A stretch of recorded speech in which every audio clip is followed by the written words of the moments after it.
Salam sejahtera Malaysia, denyut nadi suara rakyat bergema di channel ini. Tuan-tuan dan puan-puan yang dihormati sekalian, menjadi viral sekarang ini, terbocor di seluruh media sosial, di WhatsApp terutamanya, sedang berlegar senarai Menteri Kabinet 2023.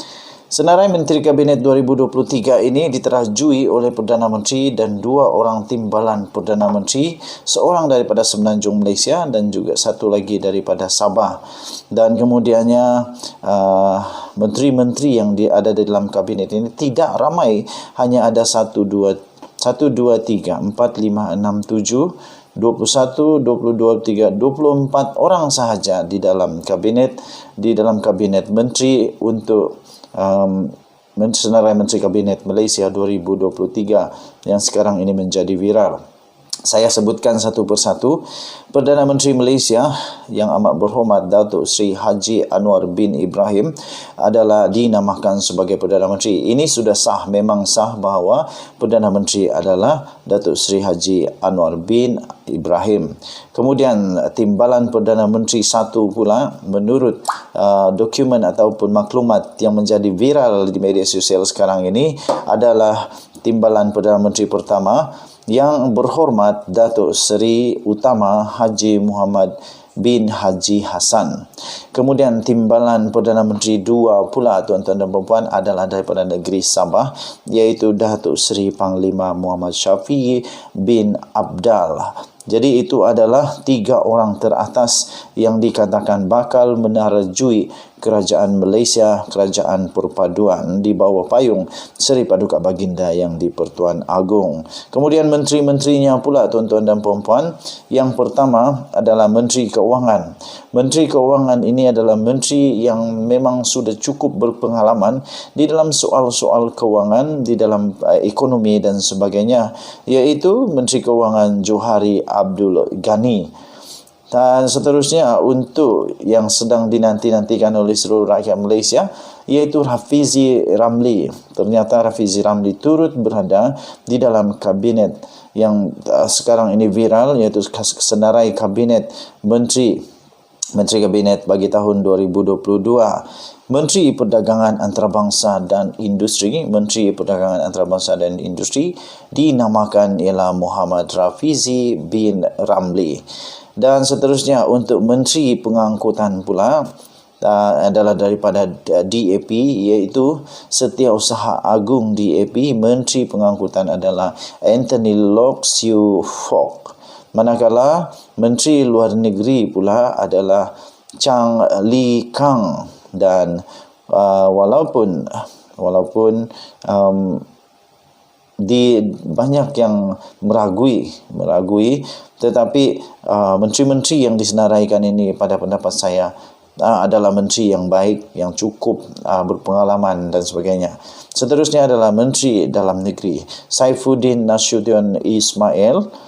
Dan seterusnya, Menteri Pertanian dan Industri Makanan pula adalah daripada Parti Amanah, iaitu Presidennya sendiri Haji Muhammad Sabu.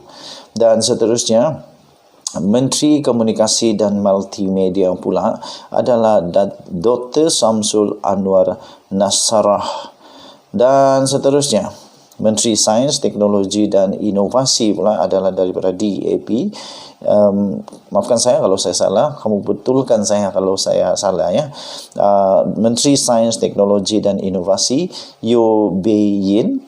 Menteri Pertahanan pula adalah daripada UMNO sendiri, iaitu MT tertinggi UMNO, Majlis Tertinggi UMNO sendiri, iaitu Khalid Nordin. Dan Menteri Pelancongan ialah Chow Kon Yeow. Dan seterusnya, Menteri Pembangunan Luar Bandar dan Masyarakat. Maafkan saya, Menteri Pembangunan Luar Bandar sahaja, tidak ada masyarakat sebenarnya. Jadi Menteri Pembangunan Luar Bandar Abdul Rahman Muhammad. Dan seterusnya, Menteri Kesihatan yang berjaya mengalahkan seteru di tempat parlimennya yang memang panas juga itu, Dr. Zulkifli bin Ahmad. Seterusnya, Menteri Wilayah Persekutuan ialah Teresa Kok. Kemudian, bekas timbalan Speaker Dewan Rakyat iaitu Datuk Seri Azalina binti Osman Said sangat berpengalaman di dalam kabinet. Waktu Barisan Nasional pun dia dalam kabinet.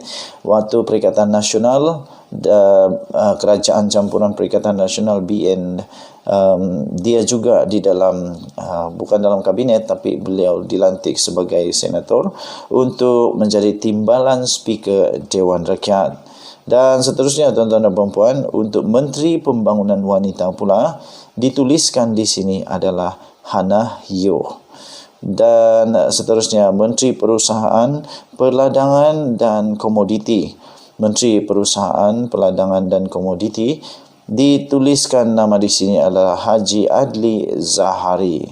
Kemudiannya, orang kuat Pakatan Harapan, Menteri Perumahan dan Kerajaan Tempatan, dinamakan di dalam dokumen yang viral ini ialah Gobind Singh. Dan seterusnya adalah Menteri Kerja Raya M. Kulasegaran.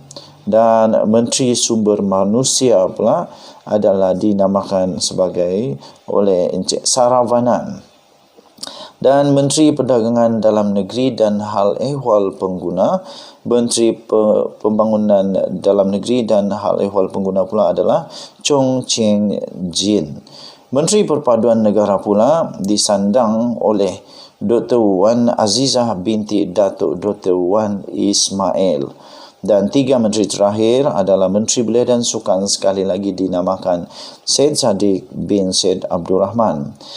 Dan seterusnya, Menteri Pendidikan adalah Noraini binti Ahmad. Dan yang terakhir di dalam kabinet, senarai Menteri Kabinet Menteri Malaysia 2023 adalah Menteri Tenaga Alam Sekitar, dituliskan sebagai Wee Ka Siong. Okey, jadi kita melihat ini satu senarai kabinet yang agak bagus bagi pendapat saya, kerana terutamanya terdapat 1, 2, 3, 4, 5, ada 6 perempuan, 6 wanita yang ada di dalam kabinet ini, seperti dasar yang sangat bagus, iaitu juga melibatkan wanita di dalam kepimpinan negara Malaysia. Okey, jadi walaupun belum sahih, walaupun ini saya fikir ini adalah edit sahaja dan belum tahu kebenarannya, tetapi ini sedang viral di seluruh pelusuk WhatsApp dan sebagainya. Dan kalau ini terjadi pun, saya tiada masalah, saya setuju kerana semuanya okey. Saya nampak semuanya yang berkebolehan, berkredibiliti, memang boleh buat kerja untuk negara Malaysia. Kita jumpa lagi dan semoga Anwar Ibrahim akan dapat membuat kerjasama dengan parti-parti yang lain untuk membentuk kerajaan yang stabil dan boleh bekerja. Kita jumpa lagi. Bye-bye.